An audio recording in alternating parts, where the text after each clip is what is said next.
In the Barents Sea, summer light barely softens the cold surface of water that has long served as a route for silent military patrols and deep water exercises. In August 2000, a major Russian Northern Fleet operation unfolded here, with submarines moving unseen beneath coordinated surface fleets across a wide Arctic expanse. Among them was a vessel whose movements would soon no longer match the rhythm of the exercise above it, though nothing on the surface initially revealed that anything had changed. This account follows the Kursk's final mission and what was later discovered beneath the sea, from the first signs of failure to the attempts to understand what had already happened in the depths. It moves through the evidence, the delayed response, and the unanswered gaps that remained even after extensive investigation, tracing how a routine exercise turned into a situation defined by silence and uncertainty. The silent giant beneath the Barents Sea. Far beyond the Arctic Circle, where cold currents move through dark water and naval vessels often disappear beneath the horizon without a trace, the Barents Sea has long served as one of the world's most heavily militarized stretches of ocean. During the final years of the 20th century, submarines regularly slipped beneath the surface, carrying some of the most closely guarded secrets of major powers, vanishing into depths where communication was limited and observation was nearly impossible. From above, the sea often appeared empty and still, yet beneath it unfolded a hidden contest of technology, strategy, and deterrence. It was an environment where mistakes could remain unseen for years, and where events occurring hundreds of feet below the surface might not be fully understood until long afterward. What made this region particularly significant was not only its geography but its strategic proximity to Russia's northern maritime approaches, where the fleet's most important nuclear assets were stationed. The cold, dense waters of the Arctic provided natural concealment for submarine operations, but they also created conditions that were unforgiving to both machines and crews. Ice cover, shifting currents, and extreme seasonal variation made navigation and tracking more complex than in most other naval theatres. In this environment, silence was not just a tactical advantage, but a defining characteristic of survival. The collapse of the Soviet Union in 1991 dramatically altered the balance of power that had defined much of the Cold War, but it did not erase the strategic importance of Russia's submarine fleet. Throughout the 1990s, the country faced severe economic hardship, and many branches of the military struggled with shrinking budgets, aging equipment, and declining readiness. Even so, the Russian Navy continued to maintain vessels designed for a conflict that, at least in theory, could still emerge without warning. Nowhere was this responsibility felt more heavily than within the Northern Fleet, headquartered on the Kola Peninsula, where nuclear-powered submarines remained one of Russia's most important military assets. During this transitional period, the fleet existed in a dual condition, part legacy of Soviet industrial ambition, part adaptation to a reduced post-Soviet reality. Some submarines remained fully operational and modernized, while others required extensive maintenance that was often delayed due to limited resources. Training cycles were sometimes shortened, and logistical support varied depending on operational priorities. Yet despite these constraints, the Northern Fleet continued to operate as a fully active strategic force, maintaining patrols and exercises that mirrored Cold War readiness expectations.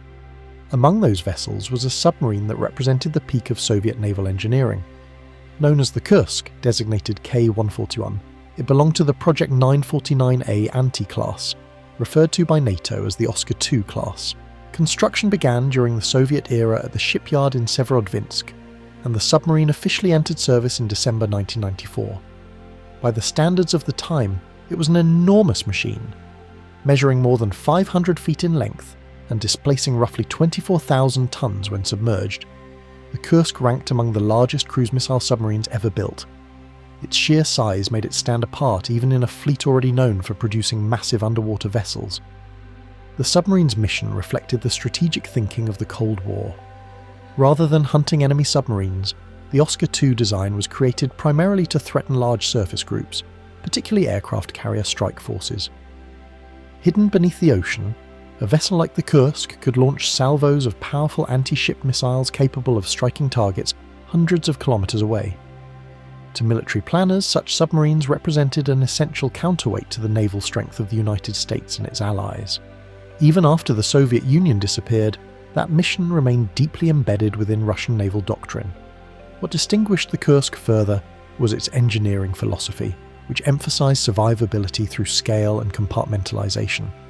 The submarine was built with a double-hull structure that contributed to a reputation for durability and resistance to damage. Between the inner pressure hull and the outer hull existed a substantial gap designed to house ballast systems and weapon compartments, a configuration intended to improve both stability and protection. Reports within naval discourse often described vessels of its class as exceptionally robust, capable of absorbing significant structural stress under combat conditions. Whether these claims reflected absolute reality or operational optimism, they reinforced the perception of the Kursk as a vessel built not only for offence, but for endurance. Inside the vessel, daily life was defined by discipline, routine, and technical precision. The submarine carried a complement of more than 100 officers, sailors, and specialists who lived and worked within a highly structured environment. Conditions were far better than those found aboard many earlier Soviet submarines, yet life underwater remained physically and psychologically demanding. Crew members operated complex machinery, monitored nuclear reactors, maintained weapons systems, and navigated an environment where even a minor technical failure could have severe consequences. Months of training were required before personnel could perform their duties effectively, and trust between crew members was essential in an environment where coordination was constant and space was limited. The interior of the submarine reflected its purpose: narrow corridors, tightly packed compartments, and systems arranged with industrial precision. Every section had a defined operational role, and movement through the vessel required familiarity with its layout. Noise, vibration, and mechanical hum formed a constant background presence, creating an environment where silence was rare and total stillness almost unknown. Even rest periods were shaped by the awareness that the vessel was both transport and weapon, operating far beneath the surface in a controlled but inherently hostile environment. By 2000, the Kursk had already established a strong reputation within the fleet. During previous deployments, the submarine had demonstrated a high level of operational capability, and its crew was regarded as experienced. The vessel had participated in major exercises and long patrols, contributing to its status as one of the Northern Fleet's most respected submarines. At a time when many military units struggled with shortages and declining readiness, the Kursk remained a symbol of professionalism and technical achievement, often selected for complex training scenarios that required both precision and reliability. Yet the Russian Navy entering the new millennium was a force caught between two eras. The Soviet Union had left behind one of the world's largest military establishments, but maintaining that legacy required resources that were often difficult to secure. Budget reductions affected training schedules, maintenance programs, and modernization efforts across the fleet. Some vessels spent extended periods in port awaiting repairs, while others operated with limited funding. Former officers and analysts would later describe the period as one marked by uncertainty, with many crews attempting to preserve operational standards despite significant institutional challenges. This tension between inherited capability and reduced capacity created a strategic environment where demonstration became almost as important as function. Against this backdrop, military leadership sought opportunities to show that the fleet remained capable of conducting large-scale operations. Naval exercises carried strategic value beyond training alone. They served as public displays of readiness and offered reassurance that Russia continued to possess a functioning and credible military force. For commanders responsible for the Northern Fleet, successful exercises carried both operational and political significance. During the summer of 2000, preparations began for one of the most important naval exercises Russia had conducted in years. The operation would involve a substantial collection of ships, submarines, aircraft, and support units operating in the Barents Sea. Multiple branches of the Navy would participate, creating a complex environment intended to test coordination, communication, and combat readiness. It was the kind of exercise designed to demonstrate that the fleet remained capable of executing sophisticated wartime scenarios despite the difficulties of the previous decade. The Kursk was selected to play a major role in these maneuvers. Its participation was hardly surprising. As one of the fleet's premier submarines, it represented exactly the type of vessel commanders wanted to showcase. The submarine's assigned tasks included simulated attacks using training torpedoes, allowing crews to practice procedures that would be required during actual combat operations. Such exercises were routine within naval forces around the world, yet they demanded careful preparation and flawless execution. As August approached, sailors boarded vessels across the Northern Fleet and prepared for deployment. Equipment was inspected, operational plans were reviewed, and commanders coordinated movements across a wide area of ocean. The scale of the exercise meant that numerous ships would be operating simultaneously, each contributing to a broader scenario unfolding across the Barents Sea. For many participants, it represented an opportunity to demonstrate competence and readiness before senior military leadership. Aboard the Kursk, preparations followed familiar patterns. Crew members checked systems, reviewed procedures, and readied the submarine for operations. The vessel would leave port carrying 118 men, including experienced officers, enlisted sailors, and specialists assigned to support the mission. Among them were individuals with years of submarine service behind them, as well as younger personnel still building their careers. Each man had a specific responsibility, and the effectiveness of the submarine depended upon their collective performance. When the Kursk departed, there was little indication that the mission would become anything other than another demanding exercise. The submarine's reactors functioned normally. Its crew was experienced. The vessel itself carried a reputation for strength that few submarines anywhere in the world could match.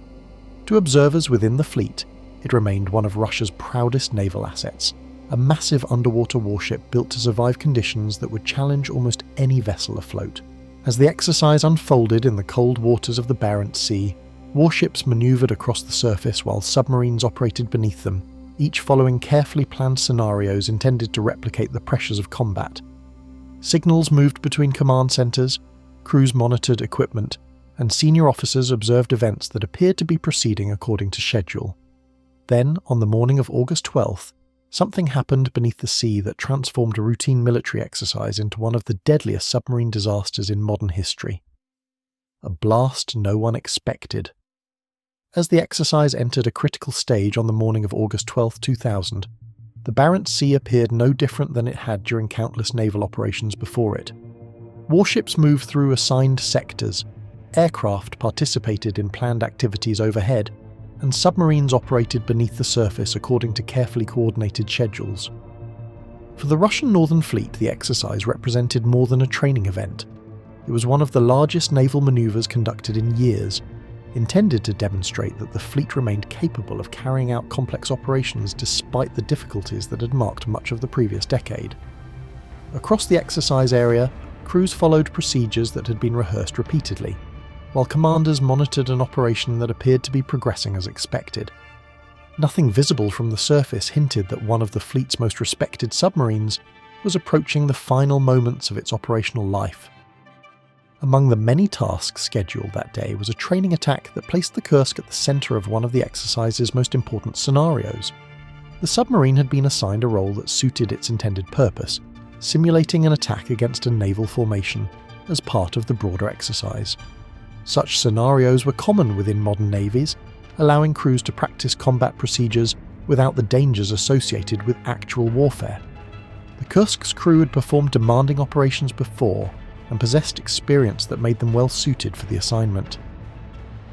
Aboard the submarine were 118 men, including officers, sailors, specialists, and personnel attached to the exercise. Their responsibilities varied, but each contributed to the operation of a vessel that depended upon coordination between dozens of interconnected systems. By that morning, the submarine had already become a symbol of professionalism within the fleet, and few would have questioned its ability to complete the mission assigned to it. Little about the procedure itself appeared unusual, which would later make the events that followed even more difficult to comprehend. The exercise involved the use of a training torpedo rather than a live combat weapon, a distinction intended to reduce risk during peacetime maneuvers. Training torpedoes were designed to simulate operational conditions while avoiding the destructive effects associated with wartime engagements. The process required careful handling and strict adherence to established procedures, but it was hardly an extraordinary event for a submarine crew. In many ways, the morning reflected the routine nature of military service. The men aboard the Kursk were not responding to a crisis or entering combat.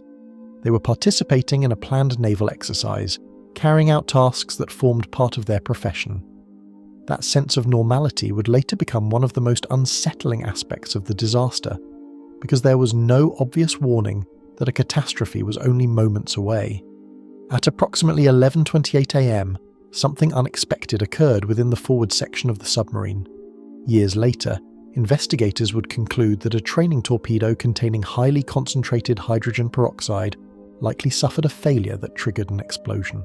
The use of high-test peroxide in torpedo propulsion was not unique, but the substance carried known risks if it came into contact with certain metals or contaminants. Under the wrong conditions, it could decompose rapidly, producing intense heat and pressure. Evidence recovered after the disaster pointed towards such a reaction taking place inside the torpedo.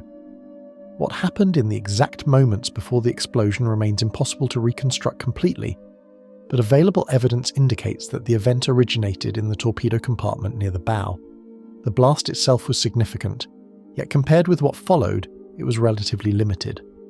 Some experts later estimated that its force was equivalent to a relatively small explosive charge, powerful enough to cause severe local damage but not necessarily sufficient to destroy the submarine outright. For those elsewhere in the exercise area, there was no immediate indication that a serious emergency had begun to unfold beneath the surface. The Kursk remained hidden from view, operating in an environment where events often occurred beyond direct observation. Unlike accidents involving aircraft or surface ships, incidents aboard submarines can initially leave little visible evidence. There was no towering plume of smoke, no distress signal transmitted into the sky, and no dramatic scene unfolding before nearby crews. Whatever damage had occurred was confined within the vessel itself. The men aboard the submarine suddenly found themselves confronting circumstances that no exercise could fully replicate, while those outside remained unaware that anything had changed. It was a brief period in which two entirely different realities existed at the same time. Inside the submarine, an emergency had begun. Outside it, the exercise continued. During the brief interval that followed, conditions inside the Kursk became increasingly difficult to reconstruct with certainty. The submarine's forward compartments had sustained damage, but the exact sequence of events remains the subject of investigation and analysis. Some evidence suggests that fires may have developed in areas affected by the explosion, while other findings indicate that shock damage compromised equipment and systems throughout the bow section.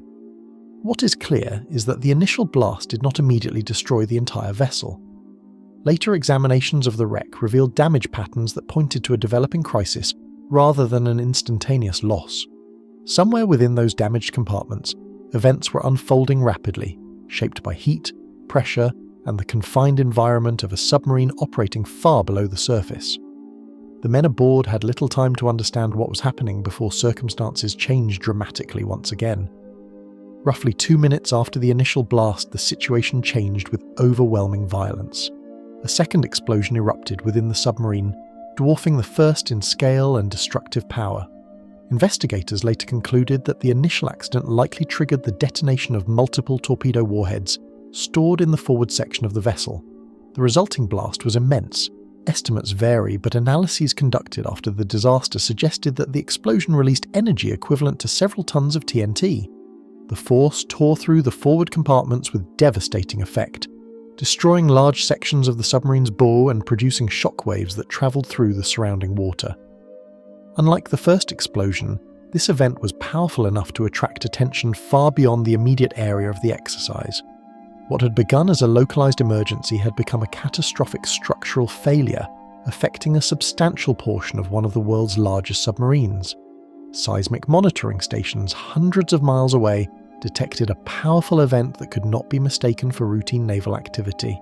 Instruments in Russia, Norway, Finland, and elsewhere recorded disturbances that would later become important pieces of evidence during the investigation. Because submarines operate beneath vast quantities of water, direct observation was impossible, but the explosions left signatures that scientists could analyse. The first event produced a relatively modest seismic signal. The second created a much larger disturbance that stood out clearly in recorded data. Researchers would later compare the timing of the signals and determine that approximately 2 minutes separated the two explosions. These scientific measurements became essential because they provided an independent record of events, helping investigators establish a timeline even when many details inside the submarine remained unknown. Long before the wreck was examined, instruments hundreds of miles away had already preserved evidence that something extraordinary had occurred beneath the Barents Sea. on nearby ships participating in the exercise, operators began noticing signs that something was no longer proceeding according to plan. The exact observations varied depending on location and equipment, but unusual acoustic events were detected during the period surrounding the explosions. Naval exercises often involve a wide range of sounds generated by ships, aircraft, and submarines, making interpretation difficult in real time. Even so, some personnel recognized that they had detected something unusual. At that stage, however, uncertainty remained the dominant factor. No one could immediately identify the source of the disturbance, and there was little reason to assume that one of the fleet's most capable submarines had suffered a catastrophic accident. The exercise had been designed to simulate combat conditions, meaning that unexpected signals did not automatically indicate disaster. For many participants, the anomalies represented questions rather than answers. Repeated attempts to establish contact produced only silence from a submarine that was expected to respond. Communication schedules existed for a reason, allowing commanders to monitor the progress of operations and maintain awareness of participating units. When a vessel missed an expected report, there were numerous possible explanations: equipment failures, communication difficulties, navigational adjustments, or operational delays could all interrupt routine contact. A missing transmission did not automatically suggest catastrophe. Yet as additional time passed without a response, concern began to grow. Officers responsible for monitoring the exercise understood that communication failures could occur, but they also understood that the Kursk was not an ordinary vessel. It was one of the fleet's most important submarines, operating during a major exercise under close observation. The longer the silence continued, the more difficult it became to explain away. As minutes turned into hours, the absence of communication became increasingly difficult to dismiss. Commanders sought information from participating units while attempting to determine the submarine's status. At this stage, uncertainty remained pervasive. The possibility of a serious accident had not yet been confirmed, and many questions remained unanswered. The exercise itself continued to generate information that required interpretation, making it difficult to distinguish between routine complications and genuine emergencies. Yet the simple fact remained that the Kursk was no longer communicating. A vessel that had entered the exercise as one of its most prominent participants had effectively disappeared from the flow of information upon which naval operations depended. What had begun as a routine concern was steadily evolving into something far more troubling. By early afternoon, attention had shifted from overseeing a naval exercise to determining the fate of one of the fleet's most important vessels. Reports, signals, and observations were examined in an effort to understand what had happened. The certainty that had characterized the morning was gone, replaced by a growing awareness that an extraordinary event might have occurred beneath the sea. Those responsible for the exercise still lacked a complete picture, but they could no longer ignore the possibility that the Kursk had suffered a major accident. Somewhere within the vast expanse of the Barents Sea, answers existed, hidden beneath hundreds of feet of cold water and beyond the reach of immediate observation. The challenge facing the Northern Fleet was no longer completing a training exercise. It was discovering what had happened to a submarine that had vanished without explanation. What nobody yet knew was that the answers they were seeking lay far below them in the darkness of the Barents Sea. The search for a submarine that had already fallen. No report arrived to explain the submarine's disappearance, leaving officers to work with little more than silence and assumptions. In the hours following the loss of contact with the Kursk on August 12, 2000, the Russian Northern Fleet faced a problem that was difficult to define and even harder to investigate. The submarine had been participating in a major naval exercise, operating beneath the surface in an environment where communication was naturally limited and direct observation was impossible. Mistransmissions did not automatically indicate disaster. Submarines could experience equipment failures, adjust their movements, or temporarily lose communication for a variety of reasons. Yet the longer the silence continued, the more unusual it became. Somewhere beneath the waters of the Barents Sea, one of Russia's most powerful submarines had stopped responding, and no one above the surface could say with certainty why. Initial efforts focused on the possibility that the Kursk had simply experienced communication difficulties during the exercise. This was not an unreasonable assumption. Naval operations often involve complicated schedules, shifting positions, and technical challenges that can temporarily interrupt contact between vessels and command centres. Officers attempted to establish communication through normal channels, while reviewing available information regarding the submarine's last known activities. At this stage, there was still no confirmed evidence that the Kursk had suffered a catastrophic accident. The possibility remained that the submarine was continuing its mission while experiencing problems with equipment or communication systems. Such explanations were far less alarming than the alternatives, and for a time they remained among the most likely scenarios being considered. Complicating matters was the sheer scale of the operation unfolding across the Barents Sea that day. The exercise involved numerous ships, submarines, aircraft, and support units operating across a broad area of water. Military exercises are carefully planned, but they also generate enormous amounts of information that must be monitored and interpreted in real time. Commanders were responsible for tracking multiple units simultaneously, each following different assignments and schedules.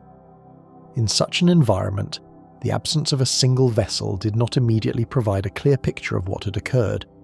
Determining the precise location of the Kursk required piecing together data from various sources, including operational plans, communications records, and observations from participating units. The process was methodical, but time was becoming increasingly important. Beneath the surface, the search increasingly depended upon sonar systems capable of detecting objects hidden in the darkness below. Unlike surface ships, submarines leave few visible traces once submerged. Finding one requires specialized equipment designed to interpret sound moving through water, a medium that behaves very differently from air. Sonar operators are trained to identify subtle acoustic signatures that may reveal the presence of vessels, underwater terrain, or other objects resting beneath the sea. In the search for the Kursk, these systems became essential. Every contact detected beneath the surface had to be evaluated, analysed, and compared against available information. The challenge was not simply locating something underwater, it was determining whether any detected object was connected to the missing submarine. As search vessels gathered information, attention began to settle on a series of underwater contacts whose significance was not yet understood. The Barents Sea is not an empty environment. Its seabed contains natural formations, debris, and other features capable of producing sonar returns. Every contact required careful examination before conclusions could be drawn. Operators worked to distinguish meaningful signals from ordinary background information, while commanders attempted to build a clearer understanding of the situation. The search effort unfolded against a backdrop of uncertainty that remained deeply unsettling. Every hour without communication increased concern, yet definitive answers remained elusive. The Kursk had effectively vanished from the operational picture, leaving investigators to follow clues that often raised as many questions as they answered. Meanwhile, data collected from earlier disturbances in the region offered investigators another avenue for understanding what might have occurred. The unusual seismic events recorded during the morning had not been forgotten. Scientists and military personnel examining the available information recognized that these disturbances coincided closely with the period during which contact with the Kursk was lost. Although the full significance of the recordings was not immediately apparent, they provided an independent record of activity beneath the sea. The timing of the seismic signals suggested that whatever had happened to the submarine was likely connected to the powerful underwater explosions detected earlier. As more information became available, these recordings began to take on greater importance. They represented one of the few pieces of evidence that existed outside the missing vessel itself. Hours after contact with the submarine had been lost, a discovery on the seabed altered the direction of the search. Sonar operators identified a large object resting approximately 108 meters beneath the surface. At first, caution remained necessary. Detecting an object underwater was not the same as identifying it. Search personnel needed additional information before concluding what had been found. Yet the location of the contact immediately attracted attention because it aligned with the broader effort to locate the missing submarine. For the first time since communication had been lost, investigators possessed a tangible lead. The search was no longer focused entirely on where the Kursk might be. It was beginning to focus on something that had actually been found. What confronted search personnel was a sight that immediately raised troubling questions about the vessel's condition. The object detected on the seabed appeared consistent with the size and shape expected of a large submarine. More importantly, it was stationary. Submarines are designed to operate beneath the surface, moving through the water while maintaining careful control of depth and position. Finding one resting motionless on the seabed suggested that something had gone seriously wrong. The depth itself was significant. At approximately 180 meters, the submarine remained within a range where rescue operations were theoretically possible, yet it was deep enough to create substantial challenges. As evidence accumulated, concern increasingly shifted away from locating the Kursk and toward understanding the circumstances that had brought it to the bottom of the sea. Further analysis gradually transformed suspicion into recognition as additional evidence emerged from the search area. Information gathered through sonar and other observations strengthened the conclusion that the object resting on the seabed was indeed the Kursk. The realization marked a turning point in the crisis. For hours, uncertainty had centered on the submarine's location. Now, a different set of questions demanded attention. What condition was the vessel in? How severe was the damage? Most importantly, what had happened to the men aboard? The answers remained unknown, but the discovery fundamentally changed the nature of the emergency. The submarine was no longer missing. It had been found. Yet that knowledge offered little comfort because it immediately raised the possibility that a major accident had already occurred. For those directing the operation, the confirmation marked the beginning of a far more urgent challenge. A submarine resting on the seabed did not necessarily mean that all hope was lost. Throughout naval history, there had been incidents in which crew members survived accidents and awaited rescue within damaged vessels. Modern submarines are designed with emergency procedures and compartments intended to improve survivability under certain circumstances. Because so much remained unknown about the Kursk's condition, commanders could not assume the worst. The possibility that survivors remained aboard became a critical factor, influencing subsequent decisions. Every piece of information was evaluated through that lens. The search effort was evolving into something else entirely. Locating the submarine had been only the first step. Determining whether its crew could still be saved was now the overriding priority. Despite locating the submarine itself, one uncertainty continued to dominate every discussion surrounding the disaster. The available evidence confirmed that the Kursk was resting on the floor of the Barents Sea, but it revealed remarkably little about conditions inside the vessel. Submarines are complex structures divided into multiple compartments, and damage affecting one section does not necessarily determine the fate of another. Those directing the response understood that survivors, if any remained, could be isolated within portions of the submarine beyond immediate observation. Yet there was no reliable way to verify their condition from the surface. The steel hull concealed answers that could not be obtained through sonar alone. As rescue planning accelerated, officials were forced to confront a difficult reality. They knew where the submarine was.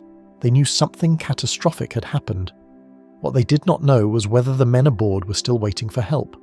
Far below the searching ships above, the fate of the men inside remained hidden behind sealed compartments and unanswered questions, trapped at the bottom. Hidden beyond the reach of sonar, cameras, and the commanders searching above, the interior of the Kursk remained a world of unanswered questions. By the time search teams identified the submarine resting on the floor of the Barents Sea, they still knew remarkably little about what had happened inside after the explosions. The vessel's location had been established, but location alone revealed almost nothing about the fate of its crew. Steel compartments, sealed bulkheads, and hundreds of feet of cold water concealed the answers. For those directing the response effort, the possibility that survivors remained aboard could not be dismissed. Yet every attempt to understand conditions within the submarine was hindered by a simple fact. Nobody had witnessed what occurred after the Kursk settled on the seabed. The story of those final hours would only begin to emerge much later, assembled piece by piece from physical evidence recovered from a place that had become isolated from the rest of the world. Contrary to what many initially assumed, the destruction caused by the explosions was not uniform throughout the submarine. Investigators would later determine that the forward compartments suffered catastrophic damage, particularly those closest to the torpedo room where the explosions originated. The bow section absorbed the overwhelming force of the blasts, and several compartments were devastated almost instantly. Yet the Kursk measured more than 150 meters in length and was divided into multiple compartments designed to improve survivability during emergencies. Evidence recovered after the disaster indicated that while the forward section experienced massive destruction, parts of the submarine farther aft initially remained intact. This distinction proved crucial because it suggested that some members of the crew survived the explosions and continued moving through portions of the vessel after the disaster began. The submarine had suffered a catastrophic accident, but the evidence pointed toward a tragedy that unfolded over time rather than ending in a single moment. Scattered pieces of evidence indicate that some crew members survived the blasts and began making their way toward the aft compartments. In the aftermath of a submarine emergency, standard procedures emphasized moving away from damaged areas whenever possible, particularly if flooding, fire, or toxic gases threatened occupied sections of the vessel. Investigators examining the recovered submarine found indications that surviving sailors from different compartments converged toward the rear of the vessel. Their destination appears to have been the 9th compartment, located near the stern. This section offered advantages that may have made it seem like the safest available refuge. It was separated from the most severely damaged areas, and it contained equipment associated with emergency escape procedures. Exactly how survivors reached the compartment remains impossible to determine in every detail, but evidence suggests that several men managed to navigate the damaged submarine in the darkness and confusion that followed the explosions. Inside the sections that remained intact, normal life aboard the submarine had vanished in an instant. The Kursk had been designed for military operations, not for prolonged survival, following a catastrophic internal disaster. Systems that ordinarily provided lighting, ventilation, communication, and environmental control could no longer be relied upon. The surviving compartments became isolated spaces where the familiar routines of submarine service gave way to uncertainty. Investigators later concluded that the submarine lost electrical power in much of the vessel, plunging survivors into darkness. Conditions were likely complicated by smoke, damage-related contamination, and the constant awareness that the submarine was resting motionless on the seabed. The ocean outside exerted immense pressure against the hull, while the damaged sections forward served as a reminder of the violence that had already occurred. Those who reached the aft compartments were alive, but they were trapped within an environment that was becoming increasingly hostile. Without reliable lighting or communication, the survivors were forced to confront conditions that became more hostile with each passing hour. Modern submarines are engineered to support human life for extended periods under normal operating conditions, but emergencies can rapidly alter the balance of that environment. Air quality becomes a critical concern. Carbon dioxide levels gradually increase while oxygen supplies diminish. Temperature, humidity, and contamination can all affect survivability. The men gathered in the stern compartment would have understood these dangers. Submariners are trained to respond to emergencies, and many aboard the Kursk possessed years of experience. Yet training alone could not eliminate the reality of their situation. Cut off from the surface and unable to communicate effectively with the outside world, they faced a series of problems that could not be solved through discipline or expertise alone. Every passing hour reduced their options while increasing their dependence on assistance from above. Reconstructing what occurred after that point has challenged investigators ever since the submarine was recovered. Unlike many disasters that leave eyewitness testimony or recorded communications, much of what happened inside the Kursk remains unknown. The submarine sank before detailed distress information could be transmitted, and those who survived the explosions left behind only limited evidence. As a result, investigators were forced to rely heavily on forensic analysis. The positions of bodies, the condition of compartments, damage patterns, and recovered materials all became important sources of information. These clues allowed experts to develop a general understanding of events, but many details remain uncertain. Questions such as how long individual crew members survived, what conversations occurred, and how conditions evolved hour by hour can only be approached through reconstruction rather than direct observation. The result is a narrative shaped as much by evidence as by absence, where some answers exist while others remain permanently out of reach.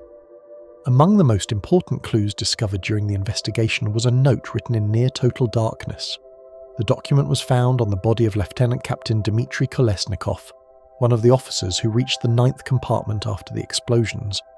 Written after the disaster had already unfolded, the note provided investigators with rare insight into conditions inside the submarine. Kolesnikov recorded information under extraordinarily difficult circumstances using a flashlight while surrounded by uncertainty. The note contained details that immediately attracted attention because it represented something almost absent from the broader investigation. direct testimony from someone who had survived the initial catastrophe. Although the document would later become one of the most widely discussed pieces of evidence recovered from the Kursk, its significance at the time was more immediate. It confirmed that at least some crew members had remained alive after the explosions and had gathered together in the aft section of the submarine. From that message and other recovered evidence emerged the clearest picture of who remained alive after the disaster. According to Kolesnikov's note, 23 men had reached the 9th compartment. The statement transformed the understanding of the tragedy because it demonstrated that the loss of the submarine was not an instantaneous event affecting every crew member at the same moment. Survivors from several compartments had managed to reach the stern, creating a small group isolated from the devastation elsewhere in the vessel. Their identities could largely be determined through recovered records and forensic examination. These were not men who had escaped the disaster entirely. They were individuals who had survived the initial phase of it. The distinction is important because it reveals that the tragedy continued unfolding long after the explosions themselves ended. For at least some members of the crew, the most difficult part of the ordeal began only after the submarine had already settled on the seabed. Gradually worsening conditions inside the compartment transformed survival itself into a race against time. The 9th compartment offered temporary refuge, but it could not solve the environmental problems developing throughout the submarine. Evidence recovered during the investigation suggests that crew members attempted to manage the atmosphere using chemical oxygen, generating cartridges, devices designed to release oxygen during emergencies. Such equipment could be life-saving under appropriate conditions, but it also carries risks. Investigators later concluded that an oxygen generator may have come into contact with seawater, triggering a violent chemical reaction. Evidence of fire was discovered within the compartment, indicating that conditions became even more dangerous than previously understood. Exactly when this occurred remains uncertain, but the findings suggest that survivors faced not only dwindling resources, but also the possibility of additional hazards developing within their refuge. The compartment that had offered protection from one disaster may ultimately have become the setting for another. Eventually, the investigation reaches a point where certainty begins to give way to informed reconstruction. Physical evidence can reveal a great deal, but it cannot answer every question. Investigators believe that the surviving crew members remained alive for a period after the explosions, though estimates vary regarding exactly how long. Some analyses suggest hours, while others allow for the possibility that certain individuals survived longer. The available evidence supports broad conclusions without always providing precise timelines. This uncertainty has contributed to the enduring impact of the Kursk disaster, because it leaves room for questions that cannot be resolved completely. Historians, naval analysts, and family members have all examined the evidence in search of clearer answers, yet the limits imposed by the circumstances remain unavoidable. There comes a point where the record ends and inference begins. Cut off from the outside world and unable to know what was happening above them, the survivors could do little except wait. Somewhere beyond the hull, search vessels were attempting to understand the disaster, commanders were gathering information, and plans were beginning to take shape. Inside the submarine, however, none of that progress was visible. The men in the 9th compartment could not know how quickly events were unfolding on the surface, what information had reached naval authorities, or when assistance might arrive. They were separated from help not merely by distance but by uncertainty. The Barents Sea concealed both the submarine and the efforts underway to find it. As conditions deteriorated inside the vessel, hope increasingly depended upon forces entirely beyond the survivors' control. By the time those trapped beneath the Barents Sea were confronting their final uncertainty, the effort to reach them had only just begun. The rescue that never reached them. Although the Kursk's position on the seabed had finally been identified, the discovery solved only one of the many problems standing between the trapped crew and the surface. The submarine had been located approximately 108 meters below the Barents Sea, ending the uncertainty surrounding its whereabouts, yet the most urgent question remained unanswered. If survivors were still alive inside the vessel, reaching them would require a rescue operation capable of overcoming immense technical and environmental challenges. Every hour carried significance because conditions inside a disabled submarine could deteriorate rapidly. Those directing the response effort understood this reality, even if they could not determine precisely what was happening within the Kursk itself. The search phase of the disaster had largely ended. What followed would become a struggle against distance, weather, machinery, and a clock whose importance grew with every passing moment. Mobilizing a rescue operation in the remote waters of the Barents Sea presented challenges that extended far beyond locating the submarine itself. The region is one of the world's most demanding maritime environments, characterized by cold water, unpredictable weather, and conditions that can complicate even routine naval operations. Specialized rescue equipment had to be deployed, support vessels had to be positioned, and crews had to prepare for work in an environment where visibility and maneuverability were limited. Unlike accidents involving surface ships, a submarine resting on the seabed cannot simply be approached by divers and opened. Rescue operations require equipment specifically designed to connect with escape hatches while maintaining pressure differences between the vessel and the outside environment. The complexity of such procedures meant that even after the Kursk was found, reaching the submarine remained a difficult and uncertain undertaking. At the center of the unfolding effort was an escape hatch that represented the most realistic path to any surviving crew members. Located toward the stern of the submarine, the hatch became the primary focus of rescue planning because evidence suggested that survivors may have reached the aft compartments after the explosions. Rescue vehicles were designed to attach themselves to such hatches, creating a sealed connection through which trapped sailors could potentially be evacuated. In theory, the process offered a practical means of reaching personnel inside a disabled submarine. In practice, success depended upon a range of factors that could not be taken for granted. The condition of the hatch, the angle of the submarine on the seabed, underwater currents, and the performance of rescue equipment all had the potential to determine whether an operation succeeded or failed. Almost immediately, rescuers discovered that contact with the submarine would be far more difficult than planners had hoped. Russian rescue vehicles were dispatched to the wreck site, but attempts to connect with the Kursk encountered persistent problems. Aligning a rescue craft with a submarine hatch on the seabed requires extraordinary precision under ideal conditions.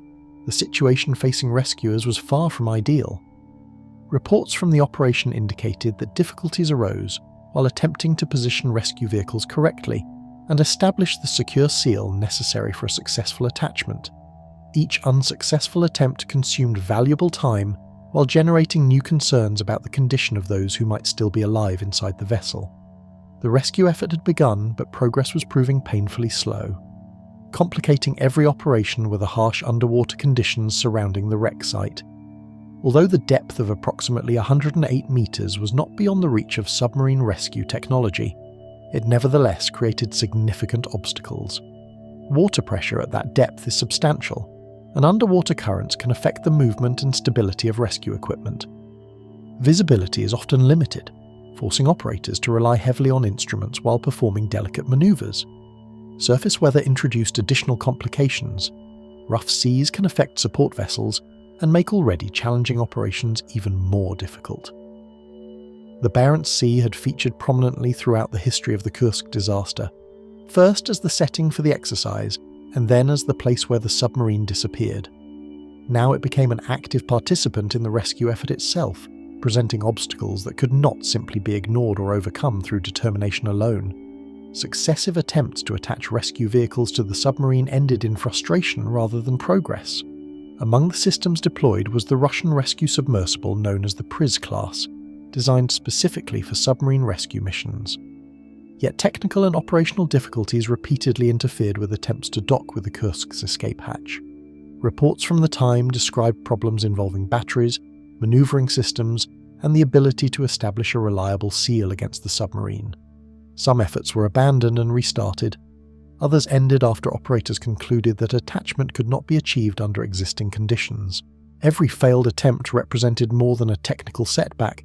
It represented additional time passing while uncertainty persisted regarding the fate of those trapped inside. The rescue vehicles were reaching the vicinity of the submarine, but reaching the vicinity was not enough. Adding to the uncertainty were reports that seemed to suggest activity might still be occurring inside the vessel. During the early stages of the crisis, accounts emerged regarding possible tapping sounds detected from the submarine. Such reports immediately attracted attention because tapping has long been associated with attempts by trapped submariners to communicate with rescuers. Some officials suggested that sounds had been detected, while later assessments cast doubt on certain interpretations. The evidence remains complex and has been debated by investigators and analysts. What matters for understanding the atmosphere of the rescue effort is that these reports reinforce the possibility that survivors could still be alive. Whether the sounds originated from crew members, mechanical processes, or other sources, they contributed to a sense of urgency that was already growing throughout the operation. With every passing hour, the possibility of survival became increasingly intertwined with the question of time. The note recovered later from Lieutenant Captain Dmitry Kolesnikov established that at least 23 men survived the initial explosions and reached the 9th compartment. At the time of the rescue operation, however, that information was unknown. Commanders and rescuers were forced to make decisions without certainty regarding the number of survivors, their condition, or how long they might remain alive. The environment inside a disabled submarine imposes severe limitations upon survival, particularly when power, ventilation, and communication systems have been compromised. Because no one knew exactly what conditions existed within the Kursk, every delay carried potentially devastating consequences. The rescue effort was increasingly shaped by a simple and troubling reality. Nobody could determine how much time remained. Beyond the technical obstacles, coordination problems were creating difficulties of their own. Large-scale rescue operations require effective communication between naval units, technical specialists, commanders, and support personnel. During the Kursk crisis, information often moved through multiple channels, while decisions had to be made under significant pressure. The disaster unfolded in an environment where uncertainty affected nearly every aspect of the response. Officials sought to understand the condition of the submarine while simultaneously attempting to organize increasingly complex rescue efforts. As the operation continued, questions emerged regarding communication, preparedness, and the effectiveness of existing rescue capabilities. These concerns did not necessarily originate from a single mistake or failure. Rather, they reflected the extraordinary difficulty of responding to a submarine disaster of this scale. Gradually emerging from the growing confusion was a realization that opportunities were slipping away. The rescue effort had not stopped, and personnel continued working to reach the submarine, yet the challenges confronting them remained stubbornly unresolved. Every unsuccessful docking attempt narrowed the window within which survivors might reasonably be expected to remain alive. The passage of time transformed technical difficulties into matters of life and death. Equipment problems that might have been manageable under other circumstances assumed greater significance because they occurred during a crisis where delays carried enormous consequences. The operation increasingly became defined not by what rescuers hoped to accomplish, but by what they had not yet managed to achieve. Criticism of the response began to surface even before the outcome of the rescue effort was known. Family members, observers, and later investigators questioned various aspects of the operation, including the speed of the response and the effectiveness of available rescue systems. Such criticisms would eventually become part of a much larger debate surrounding the disaster. At this stage, however, many of those questions remained unresolved. Rescuers were still attempting to reach the submarine, and the final fate of those aboard had not yet been confirmed. What was becoming increasingly clear, however, was that the operation was failing to produce the breakthrough that many had hoped for during the crucial early days following the disaster. Separated by little more than a few hundred feet of water, rescuers and survivors remained unable to reach one another. The distance itself was not extraordinary by naval standards. Modern technology has been developed specifically to overcome such challenges. Yet a combination of technical difficulties, environmental conditions, and operational limitations transformed that relatively short distance into a barrier that proved extraordinarily difficult to cross. Above the surface, rescue crews continued their efforts while uncertainty dominated every decision. Below the surface, the submarine remained silent. The possibility that survivors had endured the explosions only to remain beyond the reach of assistance added a particularly tragic dimension to the unfolding disaster, one that would continue to haunt discussions of the Kursk for years afterward. As the operation continued to struggle against time, attention was beginning to turn toward help, waiting beyond Russia's own fleet, refusing outside help. Elsewhere, beyond the rescue vessels gathered over the wreck site, another response to the disaster was taking shape. While crews in the Barents Sea struggled to reach the Kursk, governments, naval organizations, and military officials in other countries were following developments with growing concern. News of the accident spread quickly beyond Russia's borders, drawing attention not only for the scale of the disaster, but also because submarine emergencies are among the most technically demanding rescue situations in the world. The submarine had been located, rescue attempts were underway, and the possibility that survivors remained alive could not yet be dismissed. Under such circumstances, expertise and specialised equipment became matters of urgent importance. Yet even as potential assistance began emerging from abroad, decisions concerning who would be allowed to participate remained far from settled. As information about the missing submarine reached audiences outside Russia, international attention intensified rapidly. The Kursk was not an obscure vessel operating in isolation. It was one of the largest and most powerful submarines ever built by Russia, a successor to the Soviet Union's formidable naval tradition and a symbol of the country's strategic capabilities. When reports emerged that such a submarine had suffered a catastrophic accident during a major naval exercise, governments and military organisations across Europe and North America took notice. The Cold War had ended less than a decade earlier, but submarines still occupied a sensitive place within international security. News agencies reported developments closely, while foreign naval authorities monitored available information in an effort to understand the scale of the crisis unfolding beneath the Barents Sea. Among the governments following developments closely were several with extensive experience in submarine rescue operations. Over the years, navies around the world have developed specialised systems designed specifically for emergencies involving disabled submarines. Such capabilities were relatively rare because submarine rescue requires unique equipment, highly trained personnel, and extensive preparation. Nations, including the United Kingdom and Norway, possessed resources that attracted immediate attention as the Kursk crisis deepened. Rescue specialists understood the difficulties associated with reaching a submarine resting on the seabed, particularly when survivors might be trapped inside. For those observing events from abroad, the situation appeared to be precisely the type of emergency for which international cooperation could prove valuable. Technical expertise existed. Rescue assets existed. The question was whether they would be used. Before the full extent of the disaster had even been established, offers of assistance were already being communicated. Foreign governments and military organisations signalled their willingness to help if assistance was requested.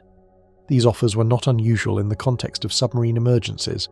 The challenges involved often exceed the capabilities of any single organisation, particularly when time is limited and conditions are difficult. Rescue technology developed in one country may complement capabilities available elsewhere, making cooperation a practical necessity rather than a political gesture. Yet despite the growing availability of outside assistance, Russia did not immediately accept these offers. Instead, officials continued relying primarily upon domestic rescue efforts, while attempting to resolve the crisis using their own resources. As the days passed, this decision would become one of the most closely examined aspects of the entire disaster. Deeply rooted traditions of military secrecy influenced how many officials viewed those offers during the crucial early days. Throughout the Soviet era and beyond, submarine operations occupied one of the most sensitive areas of military activity.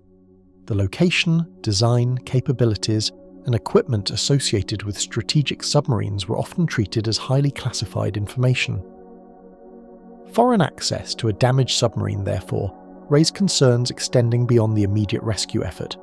Even in an emergency, officials had to consider what outside personnel might observe, what technology might be exposed, and what information could potentially be gathered during operations near the vessel. These concerns did not emerge suddenly as a result of the Kursk disaster. They reflected decades of institutional thinking shaped by military competition, secrecy, and national security considerations. Understanding this context does not eliminate the controversy surrounding later decisions, but it helps explain why some officials approached foreign assistance with caution rather than urgency. Adding further complexity was the fact that the Kursk carried technology considered strategically important by the Russian Navy. The submarine itself represented a significant military asset, incorporating systems that Russian authorities regarded as sensitive. The vessel's weapons, sensors, communications equipment, and design characteristics all possessed potential intelligence value. Although the disaster had transformed the submarine into the centre of a rescue operation, it remained at the same time a military platform containing classified technology. Officials, therefore, faced a difficult balance between preserving security and responding to an emergency whose urgency increased with every passing hour. The tension between these priorities would become one of the defining features of the response. Decisions were being made in an environment where military concerns and humanitarian concerns existed simultaneously, often pulling attention in different directions. Meanwhile, the rescue effort continued to consume hours that could never be recovered. While discussions regarding outside assistance unfolded, Russian rescue teams remained engaged in operations at the wreck site. Attempts to connect rescue vehicles to the submarine had not produced the breakthrough officials hoped for, and the challenges identified during the early stages of the response persisted. Weather conditions, technical difficulties, and the complexities of operating at depth continued to complicate efforts to reach the vessel. Every passing day altered perceptions of what might still be possible. The longer the delay continued, the more difficult it became to separate questions about rescue from questions about survival. Time had already emerged as the central enemy of the operation, and it continued advancing regardless of political considerations or operational plans. Increasingly, questions were being asked about whether available help was reaching the scene quickly enough. As reports of unsuccessful rescue attempts became public, scrutiny intensified. Observers outside Russia began asking why assistance from countries possessing specialized submarine rescue capabilities had not yet been accepted. These questions were not limited to journalists or foreign governments. They also emerged among analysts, naval experts, and eventually family members seeking information about the fate of those aboard the submarine. The issue was especially significant because uncertainty remained regarding the condition of the crew. Evidence later recovered from the Kursk would reveal that at least some sailors survived the initial explosions. At the time, however, nobody knew precisely how long survivors might remain alive. This uncertainty transformed every discussion about delays into something far more consequential. Eventually, a shift occurred in the approach that had defined the initial response to the crisis. As the situation continued and hopes for a successful Russian-only rescue diminished, authorities moved toward accepting assistance from abroad. The decision marked an important turning point because it acknowledged that additional expertise and equipment might be necessary. By this stage, valuable time had already passed since the submarine settled on the seabed. Nevertheless, foreign rescue teams began preparing to participate in operations that many believed should have started earlier. The change did not erase the difficulties confronting the rescue effort, but it altered the international dimension of the disaster.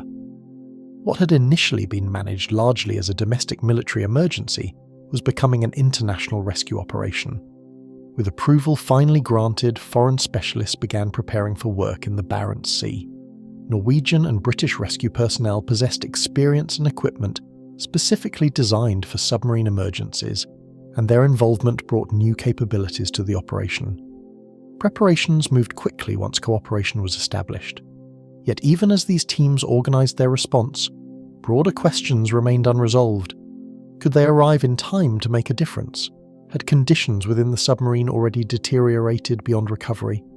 Was the opportunity to save survivors still available, or had it already passed? These questions accompanied every development because the disaster had progressed to a stage where uncertainty dominated nearly every aspect of the situation. Even before those teams arrived, debate over the earlier decisions had already begun to emerge. The controversy did not depend solely upon the outcome of the rescue effort. Rather, it stemmed from the growing perception that critical opportunities may have been lost during the earliest days of the crisis. Supporters of the response pointed to the extraordinary challenges involved, the uncertainties confronting decision-makers, and the security concerns associated with the submarine itself. Critics focused on delays, unsuccessful rescue attempts, and the possibility that foreign assistance might have altered the course of events had it been accepted sooner. These competing interpretations would continue long after the disaster ended, becoming a central part of how the Kursk tragedy was remembered and debated. The questions raised during those days would prove remarkably difficult to answer in a way that satisfied everyone. Hundreds of miles away from the wreck itself, families were still waiting for news that seemed no closer than it had been days before, families waiting for answers. Once official communication began reaching the families of the Kursk crew, the information arrived in fragments that were difficult to assemble into anything complete. What began as notifications of an incident at sea quickly evolved into a situation defined not by clarity, but by gradual, uneven disclosure. Relatives of sailors were contacted through military channels, often without detailed explanations, and instructed to gather in designated locations where further information would be provided. At this stage, the full scale of what had occurred in the Barents Sea was not yet openly acknowledged in a way that could be fully understood by those receiving the news. The words used were careful, limited, and structured around uncertainty rather than confirmation, leaving families suspended between concern and incomprehension as they waited for additional updates that did not arrive with the speed or clarity they had expected. Inside naval bases and temporary holding areas, relatives were gradually gathered as the situation offshore developed beyond initial expectations. These locations became the centre of an unfolding reality that was still being shaped by incomplete information. Families arrived from different regions, often travelling quickly without knowing how serious the situation had become, and were brought into environments where military personnel managed both access and communication. The atmosphere in these spaces was marked by waiting, with long periods of silence interrupted by brief announcements that rarely provided definitive answers. While officials worked to coordinate information from the fleet, those waiting on shore were left in conditions where time itself became difficult to measure, as hours passed without meaningful change in what was known or confirmed. Between early briefings and subsequent updates, the details provided to families began to shift in subtle but noticeable ways. Initial reports, which suggested a serious incident involving the submarine, gradually evolved as new information was relayed through naval channels. The structure of these updates reflected an effort to balance caution with reassurance, though the content often left room for interpretation. Statements that were meant to clarify the situation sometimes introduced new ambiguity, particularly as reports from the Barents Sea remained inconsistent or incomplete. Families listening to these updates were left attempting to reconcile earlier information with newer versions, a process that became increasingly difficult as the situation offshore remained unresolved and communication continued to depend on limited operational data. As the hours passed, the difference between what was being said and what could be independently understood became increasingly difficult to ignore. The submarine remained unaccounted for in a definitive sense, yet official communication continued to rely on partial assessments that did not fully align with the urgency felt by those awaiting answers. In these circumstances, the absence of concrete information became as significant as the information that was being shared. Families began to focus not only on what was being stated, but also on what was not being addressed directly. The growing gap between official language and observable reality created a form of uncertainty that could not easily be resolved through repetition of existing updates, leaving many to rely on interpretation rather than confirmation. Throughout the early stages of communication, officials attempted to present updates in a manner that avoided unnecessary alarm. Military representatives were careful in how information was structured, often emphasizing ongoing efforts and the need for verification before conclusions could be drawn. This approach reflected an attempt to maintain stability in a situation that was still developing, where premature statements could later prove inaccurate. However, the careful framing of information also contributed to a sense of distance between those delivering the updates and those receiving them. Families, who were directly affected by the absence of definitive news, often found that reassurance without clarity did little to reduce uncertainty, particularly when the situation at sea remained unresolved. Despite those efforts, many relatives began to recognize inconsistencies in the explanations they were being given. As different briefings unfolded, small variations in wording and emphasis became increasingly noticeable, leading some to question how complete the available information truly was. The lack of a single, consistent account made it difficult to form a clear understanding of the submarine's condition or the progress of any rescue efforts. In an environment where certainty was already limited, these inconsistencies added another layer of difficulty for families attempting to interpret what was happening. The result was a growing sense that each new statement needed to be weighed against earlier ones, rather than accepted as a definitive update on its own. Interactions between naval personnel and family members grew more strained as questions accumulated without clear answers. In designated waiting areas, conversations often centered on seeking clarification about timelines, rescue operations, and the condition of those aboard the submarine. Military representatives, operating under constraints of their own information flow, were frequently unable to provide responses that satisfied the urgency of the questions being asked. This imbalance between expectation and available knowledge contributed to rising tension, as families sought details that had not yet been confirmed through official channels. The emotional weight of the situation intensified these exchanges, turning routine communication into moments of heightened pressure on both sides. With time, the flow of information slowed, leaving longer intervals between each new official statement. Updates that had initially arrived with some regularity became less frequent as the complexity of the situation increased and operational challenges persisted at sea. For those waiting on shore, these gaps created extended periods in which no new information was available, forcing attention back onto earlier statements that had already been absorbed and reinterpreted multiple times. The absence of fresh communication did not reduce concern. Instead, it amplified the significance of each prior update, as families attempted to extract meaning from information that remained unchanged, while circumstances offshore continued to develop beyond their awareness. In the absence of consistent updates, speculation and concern began to fill the gaps left by silence. Conversations among families often turned to possibilities rather than confirmed facts, as the lack of new information created space for interpretation. This dynamic was not driven by rumour alone, but by the natural need to understand a situation that remained largely undefined from their perspective. When official communication does not provide a continuous narrative, those affected are left to construct their own understanding from limited pieces of information. In this environment, uncertainty became an active presence rather than a passive condition, shaping how each new piece of news was received and interpreted. Outside the immediate military environment, broader public awareness of the situation began to intensify. News of the missing submarines spread beyond naval circles and into wider public discussion, bringing additional attention to the unfolding events. As media coverage increased, the disparity between official updates and public expectations became more visible. The situation was no longer confined to internal military communication, but had entered a space where external scrutiny began to develop alongside ongoing rescue efforts. This expansion of awareness added another dimension to the experience of families who were now navigating not only official channels of information, but also public narratives that were still evolving. By the later stages of the unfolding situation, many families were no longer listening for hopeful developments, but for confirmation of reality. The nature of their expectations had shifted gradually, shaped by the absence of definitive progress and the increasing weight of time. What had begun as anticipation of rescue had, for many, transformed into a search for certainty about what had already occurred. This transition did not happen abruptly, but emerged through a series of incremental changes in tone, information flow, and perceived progress. As a result, the emotional focus shifted away from waiting for improvement and toward the need for clear and final answers, regardless of what those answers might reveal. Long after the last structured update had been delivered, the uncertainty remained unchanged for those still waiting for answers. The race against time ends.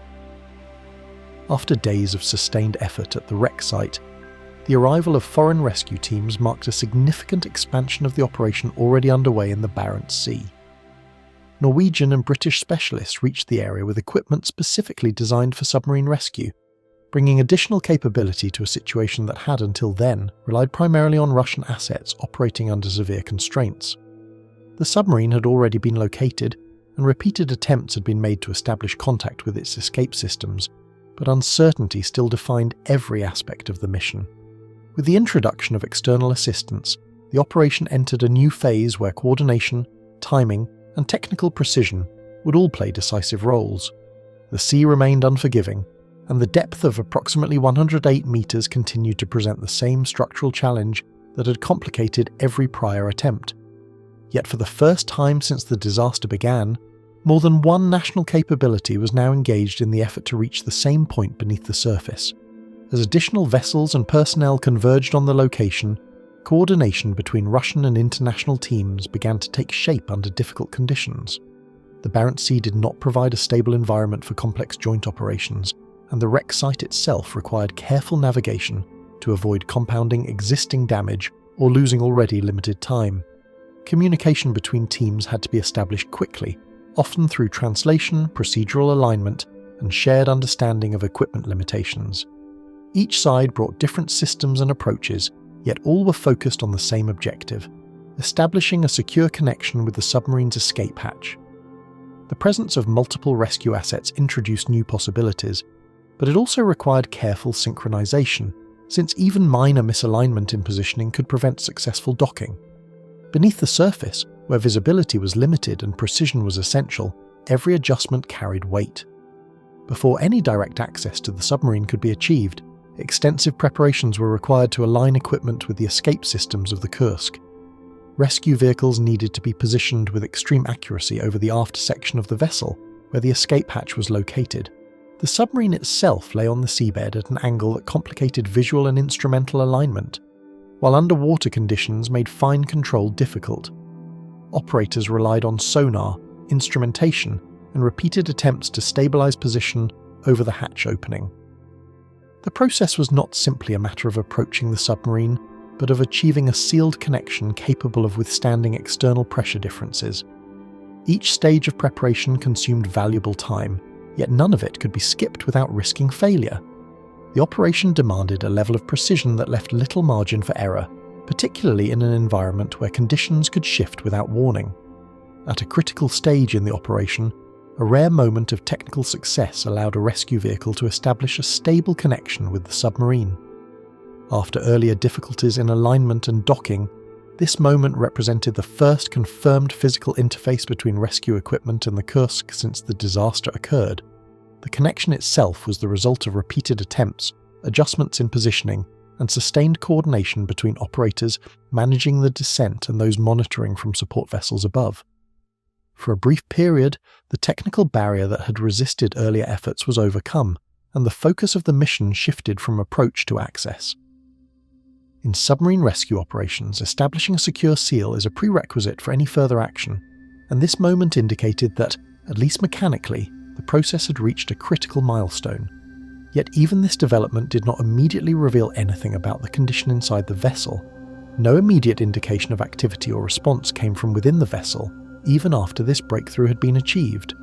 The expectation that some form of signal, sound, or internal reaction might follow the establishment of a connection remained unfulfilled. Rescue teams continued to monitor the situation closely, using available instruments to detect any sign of movement or communication from within the submarine. None was detected. The absence of response introduced a new layer of uncertainty, because while technical access had been achieved externally, the internal state of the submarine remained unknown. At this stage, the operation still required confirmation of conditions inside before any further assumptions could be made, and that confirmation could only come from opening the escape system that had now been successfully located and secured. Careful procedures were then initiated to open the escape hatch that had become the focus of the entire rescue effort. This step required deliberate execution, as the hatch formed part of a sealed system designed to maintain pressure integrity under normal conditions. Any attempt to open it had to account for structural resistance, potential internal pressure differences, and the mechanical state of the submarine after days on the seabed. Rescue personnel proceeded methodically, aware that what lay behind the hatch remained unknown. The opening process represented not only a technical action, but also the final threshold between external speculation and internal reality. Every adjustment, every movement of equipment, and every pause in the procedure reflected the significance of what was about to be revealed. What followed provided the first direct view into the interior of the submarine since the disaster had occurred. For the first time, external observers could assess conditions inside the aft section of the Kursk without relying on sonar readings, assumptions, or indirect evidence. The compartment that had remained sealed beneath the Barents Sea was now accessible through the opened hatch, and the interior environment could be observed directly. The transition from external rescue operation to internal observation marked a decisive moment in the sequence of events. After days of uncertainty, failed attempts, and international coordination, the physical barrier separating rescuers from the submarine's interior had finally been removed. What remained was the reality contained within. Inside the compartment, conditions confirmed the outcome that had been feared but not yet verified. The space showed no signs of survival activity, and the environment reflected the consequences of prolonged isolation beneath the surface. Equipment, structural elements, and internal conditions provided evidence that could be assessed immediately by those present at the scene. The absence of any indication of life brought the rescue phase of the operation to a definitive conclusion. While earlier stages of the disaster had been marked by uncertainty and incomplete information, This moment removed ambiguity regarding the immediate condition inside the accessible section of the submarine. The findings were absorbed by the teams on site under the weight of what they represented, as the purpose of the mission shifted from rescue to confirmation. On the surface, the crews involved in the operation faced the immediate emotional weight of what had been discovered below. Personnel who had spent days attempting to reach the submarine were now confronted with the reality of what those efforts had yielded. The shift from active rescue attempts to confirmed outcome altered the atmosphere aboard support vessels and command positions. Communication between teams reflected a transition from operational urgency to procedural acknowledgement, as the focus moved toward documenting findings and coordinating the end of active rescue efforts. The scale of the operation did not diminish immediately, but its purpose had fundamentally changed. What had begun as a race to save lives had reached a point where further rescue attempts could no longer alter the outcome. With confirmation established, active rescue operations at the wreck site came to an end. The technical phase of attempting to reach survivors concluded once the condition inside the submarine had been verified through direct observation. What remained were the processes of documentation, recovery planning, and coordination between participating organizations regarding next steps. The equipment that had been deployed for rescue would now be reassessed for retrieval or continued support roles. The operation that had begun in urgency and uncertainty transitioned into a different stage defined by analysis rather than intervention. The Barents Sea, which had served as the setting for one of the most closely watched naval emergencies in recent history, was no longer the site of an ongoing rescue attempt. Attention gradually shifted from attempting to save lives to understanding how the situation had reached this point.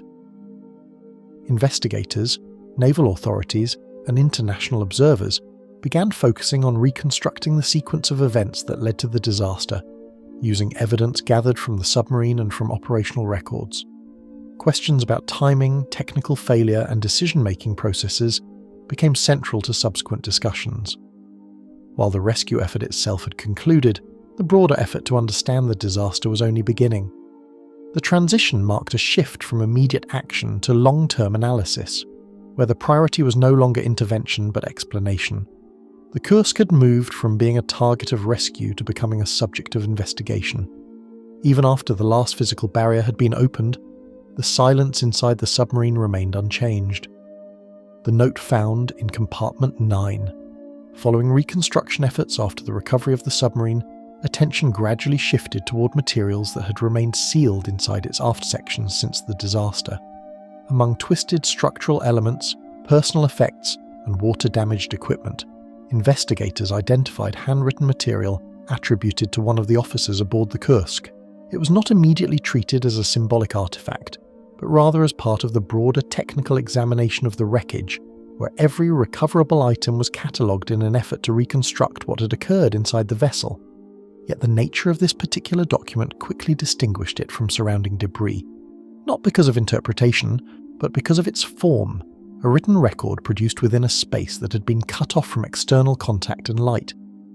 Recovered among personal effects and structural debris was a handwritten document attributed to Lieutenant Captain Dmitry Kolesnikov, one of the officers aboard the submarine. His name had already appeared in operational records associated with the Kursk's final deployment, but within the context of the recovered materials, the focus shifted away from his service history and toward the specific conditions under which the note had been created. The document was not presented in formal naval format, nor did it resemble structured reporting. Instead, it appeared as a personal account written in constrained circumstances, where normal procedures and communication channels no longer functioned. Its existence alone confirmed that at least one member of the crew had retained awareness long enough after the initial explosions to record what was happening inside the vessel. Composed under conditions of extreme limitation, the note was written in an environment where light, stability, and reliable reference to time were severely compromised. The aft compartments of the submarine had become isolated spaces following the explosions, and surviving crew members were left in conditions defined by darkness and uncertainty. Within such an environment, the act of writing itself required deliberate effort, as basic operational conditions had broken down. The note reflects this context indirectly, not through a description of surroundings in the conventional sense, but through the necessity implied by its existence. It was produced in a space where external communication was no longer possible, leaving written record as one of the only remaining forms of expression. Written lines within the document provided a brief account of the situation as it was understood inside the submarine during its final phase. The text did not attempt to reconstruct the entire sequence of events leading to the disaster, but instead focused on immediate conditions and the status of those who had survived the initial explosions. References within the note indicate that a portion of the crew had managed to reach the 9th compartment, where conditions were being assessed in real time under extreme constraints. The language used was direct and functional, reflecting an environment where clarity mattered more than elaboration. It is within this limited framework that the final known internal perspective of the submarine begins to take shape. Central to the note's content was the reference to a group of 23 men who had gathered in the 9th compartment after the explosions. This detail has been repeatedly examined because it represents one of the few confirmed internal groupings of survivors after the initial catastrophic events. The compartment itself became a focal point within the broader reconstruction of the submarine's final hours, as investigators worked to understand how personnel had moved within the vessel following the damage. The presence of multiple crew members in a single sealed area suggests both an attempt at regrouping and an effort to maintain structural separation from compromised sections of the submarine. Within the constraints of the available evidence, this remains one of the most significant internal data points recovered from the wreck. Embedded within the text were indirect references that allowed investigators to approximate the progression of events leading up to its creation. While the note does not provide a fully detailed timeline, its structure and phrasing suggest a sequence of deteriorating conditions following the initial explosions and subsequent flooding of forward compartments. The absence of external communication, combined with the isolation of surviving sections, is implied rather than explicitly described. Investigators analysing the document focused not only on what was written, but also on what was omitted, as gaps in detail often reflected the limits of available knowledge at the time of writing. In this way, the note functions as both a record of observation and an indication of uncertainty within the confined environment. Structured more as a personal record than an official statement, the message reflected immediate circumstances rather than retrospective explanation. There is no evidence that it was intended for public release or formal naval reporting. Instead, its content appears to be directed toward documenting conditions as they were being experienced, possibly for the purpose of preserving information that might otherwise be lost. This distinction is significant, as it separates the document from standard military communication and places it within a more human context of recording events under extreme conditions. The tone remains factual and restrained, consistent with an environment where emotional expression would have been secondary to survival assessment.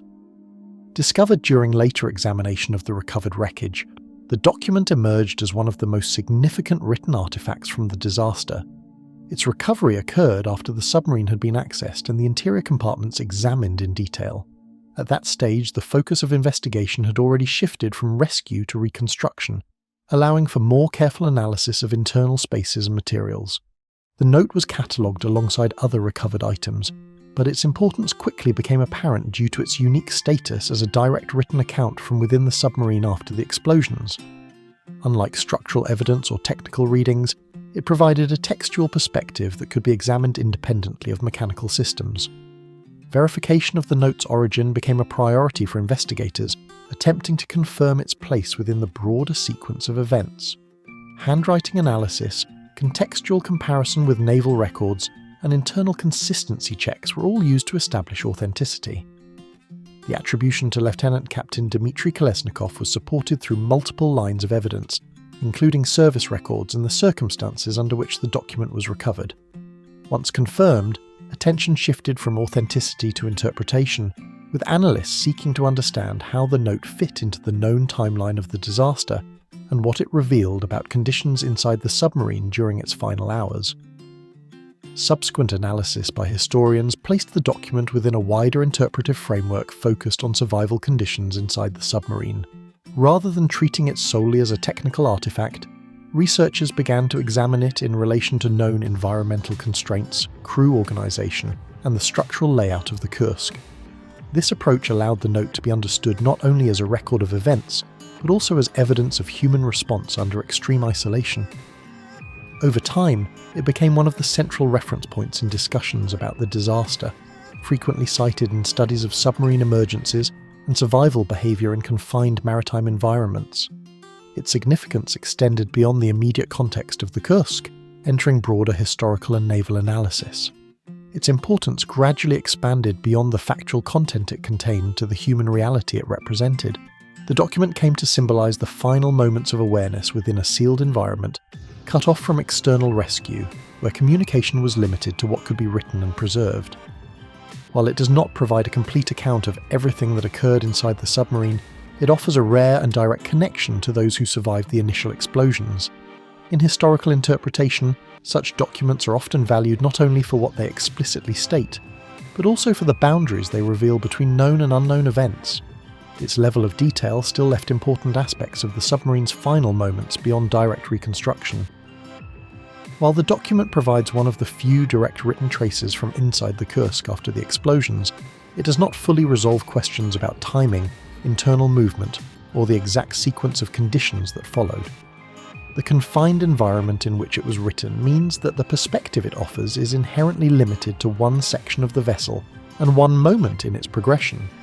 Even so, its existence narrows the distance between reconstruction and lived experience, offering a rare point where technical investigation and human testimony briefly overlap. In the broader study of the disaster, it remains a reference not because it completes the narrative, but because it marks one of the final points where narrative can still be anchored to direct internal awareness.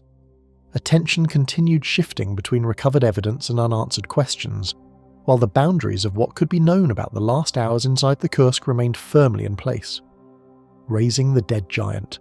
Resting on the seabed of the Barents Sea, the Kursk remained partially buried in sediment long after all rescue efforts had ceased.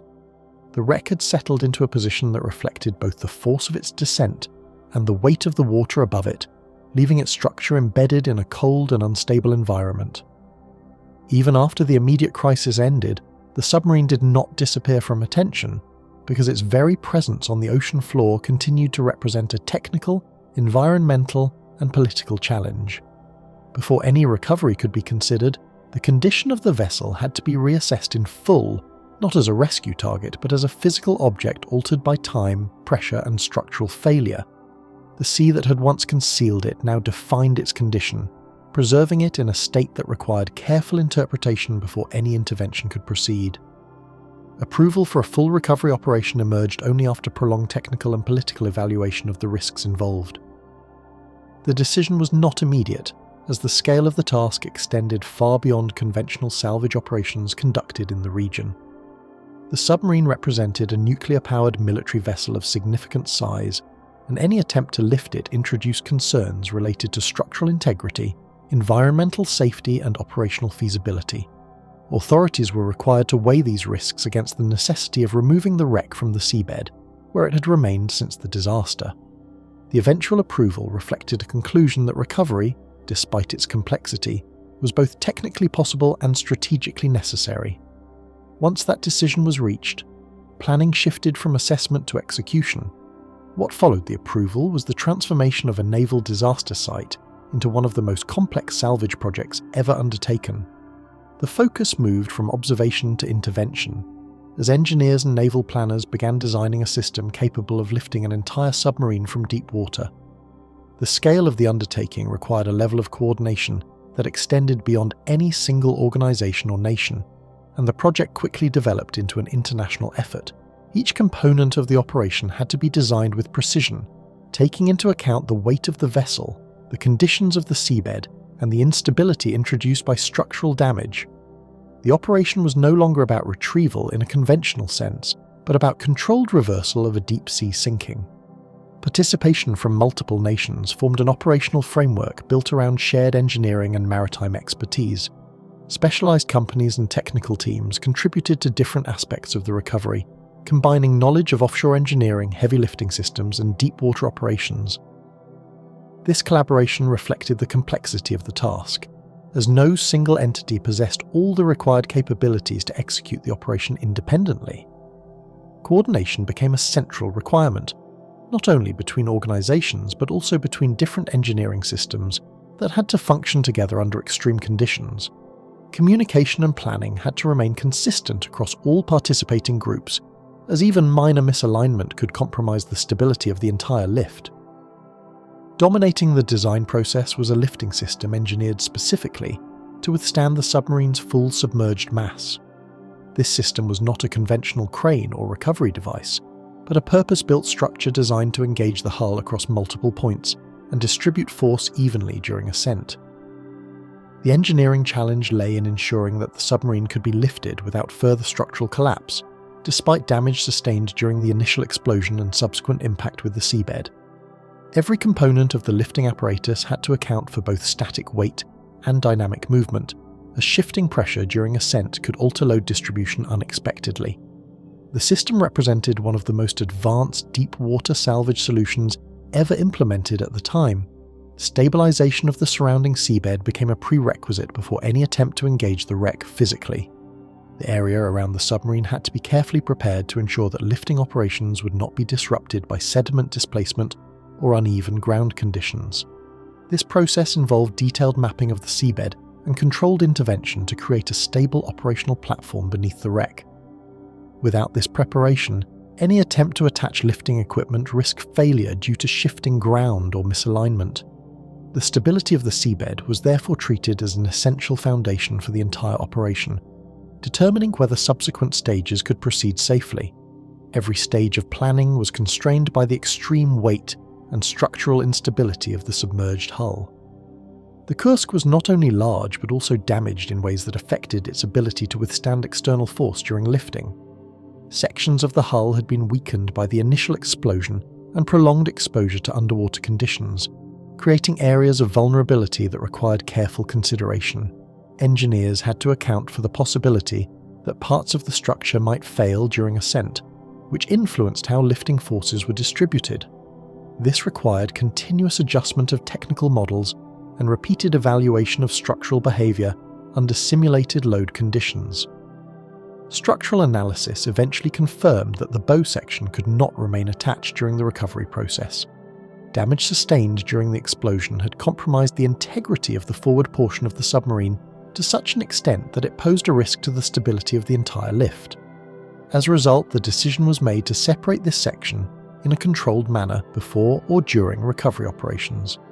This step introduced additional complexity, as it required precise cutting and stabilization procedures conducted under deep water conditions. The removal of the bow section represented one of the most delicate phases of the entire operation, balancing structural necessity against operational risk. Gradual force application marked the moment when the submarine began separating from the seabed for the first time in over a year. The transition from rest to movement had to be controlled with extreme precision, as uneven force distribution could cause further structural damage. As lifting mechanisms engaged, the vessel slowly responded to upward pressure, breaking the long-established contact with the seabed. This movement was not sudden, but incremental, reflecting the careful balance required to overcome both weight and suction forces created by prolonged immersion. The process marked a critical turning point in the operation, where theoretical planning translated into physical change. Constantly shifting underwater conditions introduced repeated interruptions to the lifting procedure. Currents, visibility limitations, and pressure variations all contributed to instability during recovery efforts. These environmental factors required ongoing adjustments to the lifting system, as operators worked to maintain alignment and structural balance. The sea did not remain static during the operation, and each change in condition required immediate response to prevent loss of control over the ascent. This unpredictability reinforced the complexity of the task and extended the duration of the recovery process beyond initial projections. More than 12 months had passed since the vessel first descended beneath the surface during the naval exercise. In that time, the submarine had remained on the seabed, undergoing natural processes of degradation and structural alteration under deep-sea conditions. The decision to recover it came long after the immediate rescue phase had ended, reflecting both technical preparation and operational planning requirements. This time, gap also meant that the vessel being lifted was not in the same condition as when it was first lost, but had been transformed by prolonged exposure to the underwater environment. Emerging from the water, the hull displayed extensive deformation, consistent with long-term deep-sea exposure. The surface of the submarine bore visible signs of structural stress, corrosion, and mechanical distortion caused by pressure and time. What returned to the surface was not a fully intact operational vessel, but a structure altered by the conditions in which it had remained submerged. The recovery process revealed not only the results of the original disaster, but also the effects of prolonged exposure to the marine environment, which had further changed the appearance and condition of the wreck. What surfaced was no longer a complete operational submarine, but a structurally altered wreck shaped by time and pressure. The vessel that had once represented a powerful element of naval capability now existed as a fragmented and modified structure, its original form partially preserved but significantly changed. The recovery allowed for direct examination of the submarine in a way that had not been possible while it remained underwater. This transition from submerged wreck to surface recovered structure marked a final physical stage in the vessel's post-disaster journey, shifting its role from inaccessible object to examined artifact. Attention shifted once again as the recovered vessel became the focus of renewed technical examination. With the submarine now accessible above water, investigators and engineers were able to study its condition in greater detail, analysing structural damage, recovery impact, and long-term exposure effects. The focus moved away from the mechanics of lifting and toward understanding what the recovered structure could reveal about its past. This marked a transition from salvage operation to forensic examination, where the vessel itself became a source of evidence rather than a target of recovery. Recovery of the vessel did not resolve what had originally triggered the chain of destruction beneath the silence of the sea, what caused the explosion. Questions surrounding the origin of the disaster began to surface almost immediately after the physical recovery of the submarine brought the wreck into full examination. Once the Kursk had been raised and its structural condition could be assessed above the waterline, attention shifted away from salvage operations and toward the unresolved sequence of internal failures that had led to its sinking. The wreck itself provided evidence of catastrophic force, but it did not immediately offer a singular, self-explanatory narrative. Instead, it presented a combination of damage patterns, structural deformation, and internal destruction that required interpretation through competing analytical frameworks. From the earlier stages of investigation, it became clear that understanding the cause would depend not on a single observation, but on the reconstruction of multiple overlapping possibilities. Initial public statements offered only limited confirmation regarding the sequence of internal events that led to the sinking.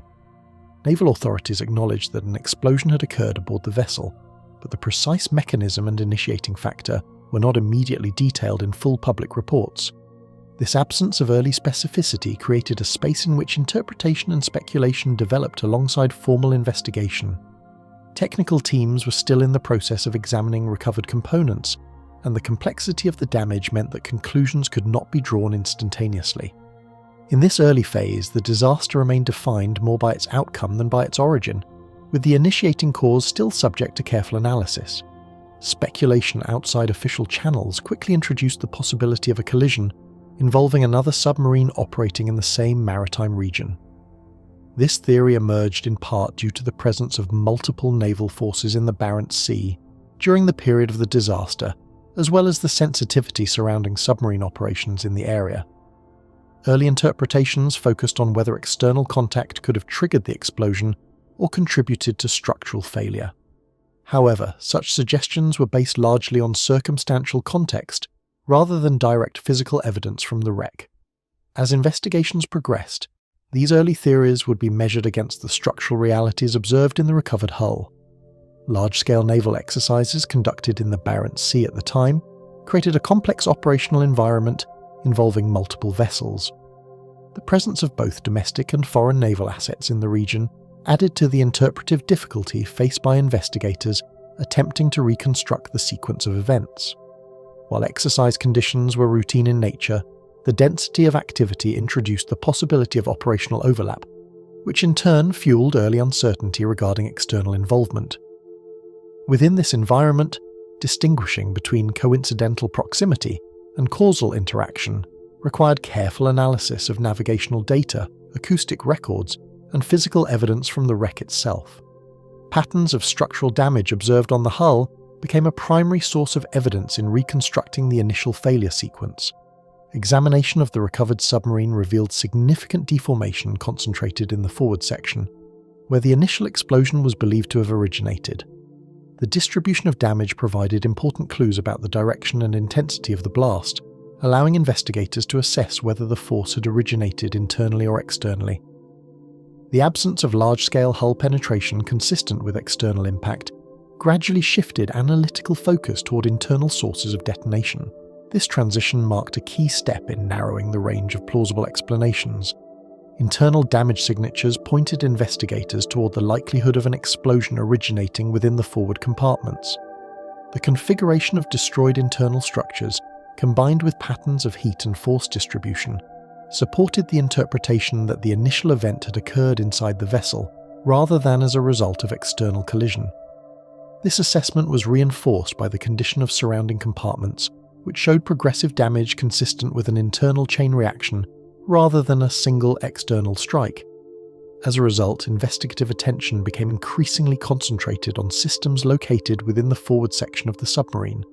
Attention gradually shifted toward the onboard torpedo systems located in the bow section of the vessel. These systems, which formed part of the submarine's operational armament, were identified as a critical area of interest due to their placement and technical complexity. Investigators examined the possibility that a malfunction within these systems could have produced the initial explosion, triggering a cascading sequence of internal failures. The forward section of the Kursk contained equipment that, under certain conditions, could generate a significant energy release if compromised. This made it a central focus in the ongoing reconstruction of the disaster's origin. Russian naval authorities ultimately concluded that a malfunction involving a hydrogen peroxide-powered torpedo was responsible for the initial detonation.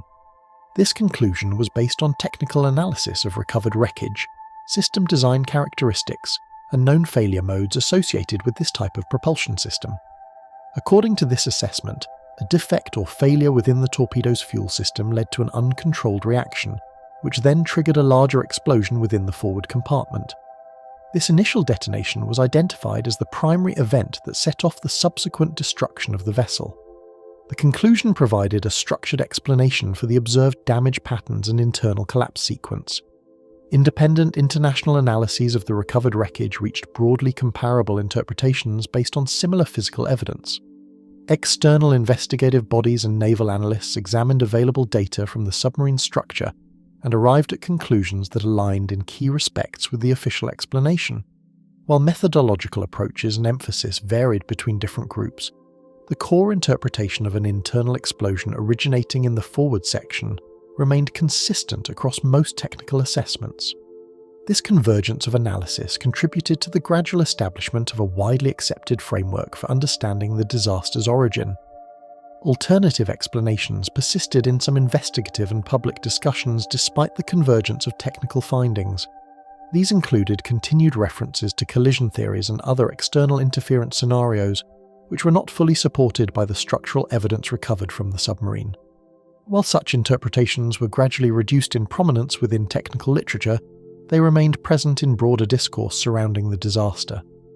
The persistence of alternative views reflected both the scale of the tragedy and the initial uncertainty that surrounded its early reporting. In this context, competing narratives coexisted alongside the emerging technical consensus. Over time, the torpedo detonation theory became the dominant explanation in historical and naval assessments of the event. As additional analyses reinforced the internal failure model, it gained acceptance as the most coherent interpretation of the available evidence. The consistency of structural damage patterns, system analysis, and forensic reconstruction contributed to its consolidation as the primary explanation in both official and academic contexts. While minor variations in interpretation remained, the overall framework of an internal explosion linked to torpedo malfunction became the standard reference point for understanding the disaster. Complete reconstruction of the exact initiating moment remains limited by the constraints of the available physical and forensic evidence. Despite extensive analysis of the recovered submarine and associated data, certain micro-level details of the initial failure sequence cannot be fully resolved with absolute precision. The nature of the explosion, combined with the extent of structural destruction, restricts the ability to determine every transitional step between initial malfunction and full-scale detonation. As a result, the beginning of the disaster remains defined in terms of high-probability reconstruction, rather than complete empirical certainty. What the accumulated evidence clarified was the sequence of destruction, while the precise origin of the first failure still resists definitive closure: accountability, secrecy, and legacy. After the formal conclusion of investigative findings into the explosion, attention shifted toward the institutional consequences that followed the disaster. The physical wreck had already been recovered, the technical sequence of failure had been reconstructed, and the immediate operational phase had ended.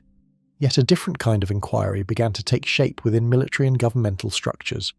This phase was not centered on the submarine itself, but on the systems, decisions, and communication frameworks that surrounded it before, during, and after the sinking. The Kursk disaster had moved beyond the realm of engineering and rescue into a domain where responsibility, transparency, and institutional practice became the primary focus of examination. What had once been a technical catastrophe was now being reassessed as a structural event with political, procedural, and organizational dimensions. Established military review bodies were tasked with examining the operational and procedural aspects of the incident. These investigations operated within formal frameworks designed to assess command structure, readiness levels, and adherence to established naval protocols. Attention was directed toward how the exercise in the Barents Sea had been conducted, how emergency signals were interpreted, and how information was processed in the critical early hours after the explosions. While technical analysis had addressed the physical cause of the disaster, these review processes focused on systemic performance and decision-making under crisis conditions, where timing and communication were as significant as material factors. Each layer of review added further detail to a timeline that was already known in outline but still contested in interpretation. Within command structures, scrutiny gradually extended toward decisions made during the early stages of the emergency response. The timeline of actions taken after the loss of contact with the submarine became a central element of institutional evaluation, particularly regarding the speed and clarity of initial assessments. The gap between the moment of disaster and the acknowledgement of its severity became a subject of sustained attention. In this context, responsibility was not framed solely in terms of a single decision, but as a sequence of responses shaped by hierarchy, procedure, and uncertainty in the absence of immediate confirmation. The structure of command itself became part of the investigation, as much as the events it was attempting to manage. State-controlled communication channels shaped the initial flow of public information regarding the sinking. Early announcements were limited in scope, and details were released gradually as confirmation became available through official channels. This controlled dissemination of information reflected established practices for handling sensitive military incidents, particularly those involving strategic assets and nuclear-powered vessels. The structure of communication influenced how the event was perceived externally, as incomplete information left space for interpretation and speculation during the early stages of public awareness. The relationship between confirmed facts and withheld details became part of the broader narrative surrounding the disaster, shaping not only what was known but also when it was known. Access to detailed operational data remained limited during the earliest period of public reporting. Technical specifics regarding the submarine's condition, the sequence of internal events, and the status of rescue efforts were not immediately disclosed in full. This limitation reflected both operational sensitivity and the evolving nature of the investigation itself, as authorities worked to verify information before releasing it publicly. The result was a period in which external understanding of the disaster developed alongside partial and gradually expanding disclosures, rather than from a complete initial account. In that informational gap, uncertainty persisted longer than the physical event itself. External governments and international observers applied increasing pressure for clearer disclosure of the circumstances surrounding the disaster. As the scale of the incident became apparent through seismic data and later confirmations, interest extended beyond national boundaries, particularly given the presence of foreign naval activity in the region during the same period. Requests for clarification focused on both the cause of the explosion and the progression of rescue efforts. This international attention contributed to a broader context in which transparency became not only a domestic issue, but also a matter of external diplomatic and informational scrutiny. The disaster, while rooted in a national military operation, had acquired global visibility through its implications and scale. Revisions to naval operational procedures were introduced after internal assessments identified systemic weaknesses. These changes were directed at improving readiness protocols, communication efficiency, and emergency response coordination within submarine operations. The disaster exposed areas where existing procedures had not functioned as intended under crisis conditions, prompting adjustments intended to reduce the likelihood of similar outcomes in the future. While the specific nature of these reforms varied across different operational areas, they collectively reflected an effort to address vulnerabilities revealed by the incident. Institutional learning, in this context, emerged not from theoretical planning but from the consequences of operational failure. Formal evaluations of submarine rescue capability exposed significant limitations in existing emergency response systems. The difficulties encountered during attempts to reach the Kursk highlighted constraints in deep-water rescue technology, coordination speed, and cross-system compatibility. These limitations became a focal point in subsequent assessments, as they directly influenced the outcome of rescue efforts during the disaster. The evaluation of these systems led to broader discussions about preparedness for submarine emergencies in extreme conditions, particularly in remote and deep-water environments where external assistance may be delayed or constrained by environmental and technical factors. Several critical aspects of the event remained unresolved, even after extensive technical and institutional review. While the sequence of the explosion and the immediate cause were established through forensic and engineering analysis, certain questions regarding timing, internal decision-making, and early response dynamics continued to resist complete clarification. These remaining uncertainties did not alter the established conclusions, but highlighted the inherent limits of reconstruction in events involving rapid structural failure and extreme environmental conditions. Some aspects of the disaster existed in a space between documentation and experience, where evidence could suggest but not fully reproduce what occurred moment by moment. Interpretations of responsibility varied across academic, strategic, and public analyses of the disaster. While official reports focused on procedural and technical findings, external commentary often examined broader questions of organizational culture, crisis management, and institutional accountability. These differing perspectives contributed to an ongoing discourse in which the disaster was analysed not only as a technical failure, but also as a case study in systemic response under pressure. The coexistence of these interpretations reflected the complexity of assigning responsibility in multi-layered operational environments, where causation and accountability do not always align neatly. In subsequent years, the Kursk incident became embedded within broader discussions of naval safety and crisis management. It was referenced in studies of submarine operations, emergency response planning, and military transparency practices. The disaster served as a reference point in evaluating how modern naval forces manage high-risk scenarios and communicate during unfolding crises. Its influence extended beyond immediate policy adjustments, becoming part of a longer-term framework for understanding operational risk in military maritime contexts. The Kursk was no longer only an individual vessel, it had become a structural reference point in naval doctrine and institutional memory. Control over narrative framing continued to influence how the event was represented in official and public discourse.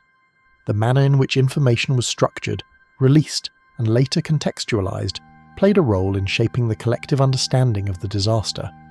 This interaction between documentation, interpretation, and public perception became an enduring feature of how the Kursk was discussed. The relationship between recorded fact and communicated narrative remained a point of interest in analyses of the event's broader impact, particularly in how institutional transparency and controlled disclosure coexist in high-stakes military incidents. At the center of all analysis, the fate of the crew remained the defining element of how the disaster was remembered. Beyond technical reconstruction and institutional review, the human dimension of the event continued to shape its significance. The loss of the sailors aboard the Kursk remained the most immediate and enduring aspect of the tragedy, framing all subsequent discussion and interpretation.